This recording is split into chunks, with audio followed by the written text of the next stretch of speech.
सद्गुरुनाथ महाराज की जय। महायोगी स्वामी उमानंद सरस्वती की जय।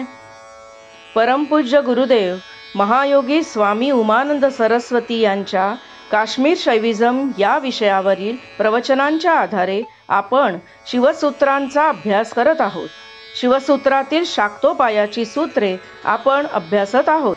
शाक्तोपायाचं 8वं सूत्र आहे शरीरम हवी.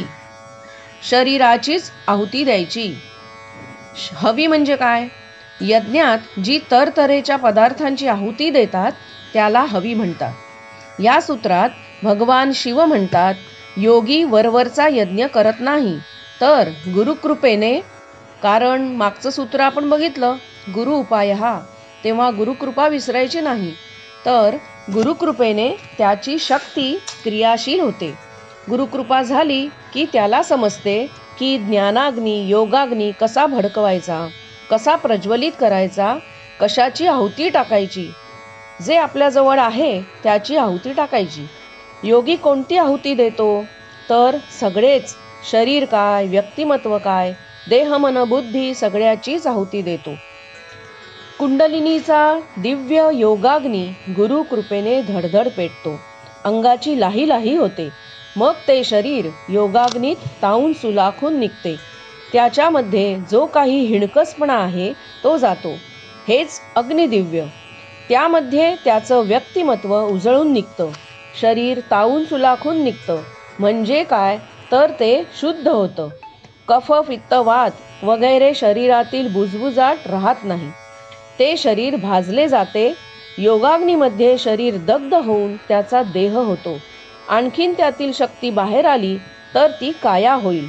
काया दुसऱ्यासाठी झिजवली शिणवली की ती तनू होईल. तनू त्यागिता कीर्ती मागे उरावी असं म्हटलंय.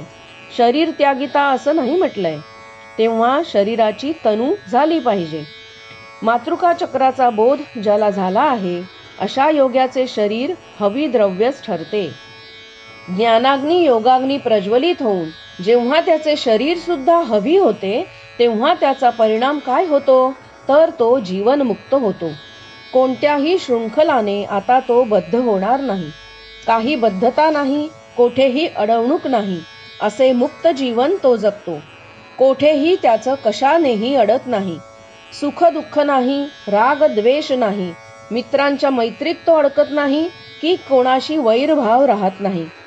त्याला कशाची पीडा होत नाही, कशानेही तो क्षुब्ध होत नाही.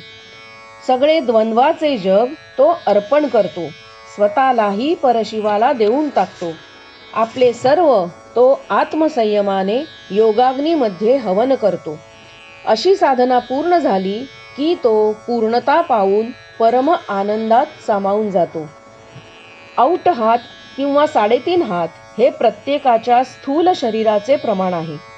सूक्ष्म देहाचे प्रमाण अंगुष्ठ मात्र आहे, तर कारण शरीर पेरा एवढे प्रमाण आहे.